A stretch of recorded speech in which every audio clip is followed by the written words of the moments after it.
If you've ever truly browsed through Netflix or Amazon streaming or Crackle, you may have come across titles and posters that make you say, are you sure this isn't porn? Movies like Revamped, 50 Shades Darker, The Fetish Set, and Blood Story. I want to be perfectly clear, we are not recommending any of the movies we just listed. You should not watch any of those movies. I'm pretty sure Revamped is on repeat in Guantanamo Bay, and that's how we got Khalid Sheikh Mohammed to give up Osama bin Laden. Because that movie, I watched that, and that is the strangest thing I've ever seen, and the worst thing I've ever seen. Mr. Belding's in it, though. He is. He's in it for a cameo worth. As a Satanist. I felt like it's reincarnated 5 years. Never mind. One day I'll do a whole thing on how that's the craziest thing on the internet. But let's back to the movies well, that is Are You Sure It Isn't Porn? But let's talk about movies that we actually think you might want to watch. Movies that have some nudity, some laughs, and a healthy serving of blood. I mean, let's say you're going to have a bachelor party, but your buddy's a Mormon and he can't have porn on, or your woman's uptight. So you want a movie that has titties in it, or... Maybe some girl on girl. Yeah, well, yeah, weirdly. You can't have porn, so this is as close you can get, and it still be a real movie. These are the Are You Sure It Isn't Porn horror movies that we recommend are worth watching. Our first one, which if you Google will not bring this movie up, depending upon your safe search, is Asian Schoolgirls. Taken hostage by a Los Angeles crime syndicate, a plucky band of schoolgirls decides to fight back any way they can, even with the power of seduction. Is there plucky? Now, the acting in this movie felt so stiff in the first scene that I was pretty positive it was porn, or that these were in fact porn actresses doing a straight movie. However, then we get to the 6-minute strip club scene in which all of them strip, and it became clear to me that no, they are strippers. Well, one of them actually is a porn star, Minnie Scarlett.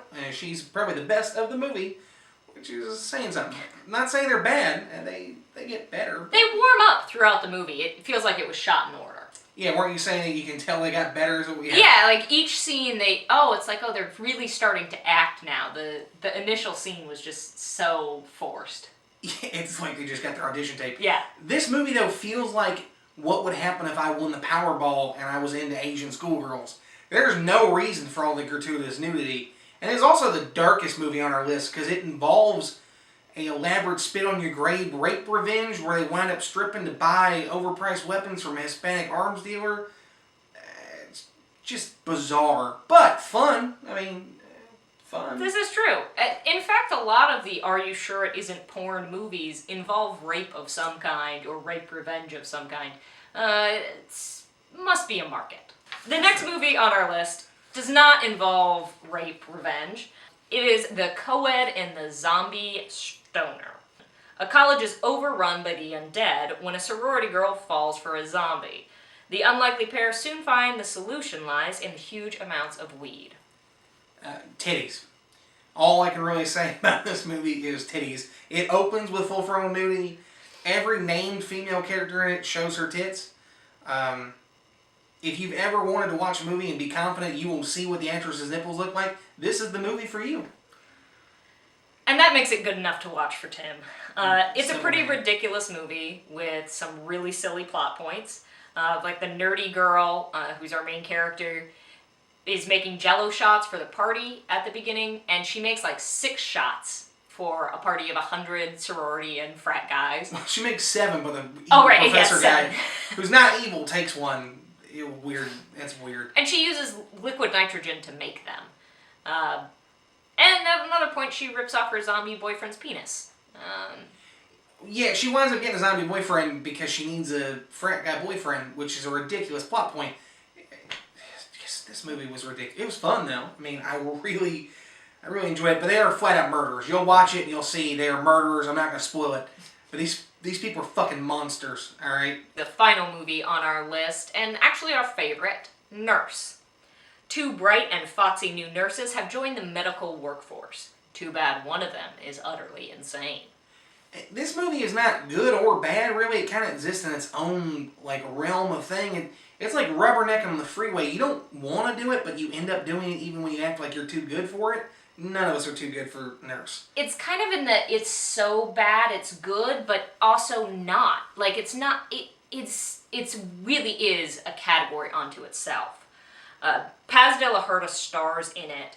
This was her first movie after Boardwalk Empire, which it makes you wonder like why she made that as a career choice. Also, constantly you wonder during this movie why she makes the acting choices she does, because the character is so weird and so bizarre in just how she talks to people that it makes you wonder how anyone didn't go like, bitch is crazy right off the bat. I don't even know if they told her she was acting or not. I mean, she might be this It's so strange. She winds up fucking a dead fella, and she does a plot point like she's narrating and moving the plot forward, doing a monologue while fucking a dead fella, and then stabs his chest with a syringe when she comes. It's the weirdest thing I've ever seen in a movie that... It wasn't trying to be weird, it just was weird. It's just... She also parades around in a bra and no panties for, I'd say, at least 40% of this movie. Her agent just wants to see her tits, I think. Well, like, it's not even her. way. It's not even a lot of tits. You see one of them a lot, and you see a lot of her butt, and you do see her vagina. You see that full frontal.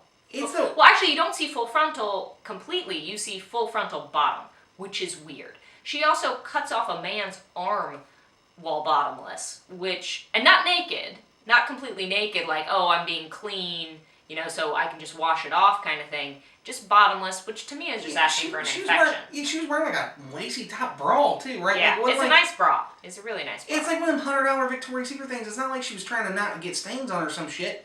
Like, what the fuck is going on with this? It was the strangest... It was just so weird. So weird. Niecy Nash and Judd Nelson are also in this movie. Both are fun to watch and funny, as per usual. Niecy Nash, this felt like a warm-up, kind of, for Scream Queens, and I loved it. Yeah, I feel like Niecy Nash just did it to get a boat. Like, I think she wanted a ski nautique. She always wanted to get out there and do some wakeboarding, and this is the weird-ass fucking movie that got it for her. It wasn't bad, it wasn't good, it was just weird and... I don't know, It perplexes me still, and I'm perplexed, alright? Just perplexed. But if you're looking for something that's titillating, but not porn, we recommend these movies. All three are now streaming on Netflix, and you may be able to find them on other services. And if you dare to watch the other movies we mentioned, feel free. Those are on Amazon.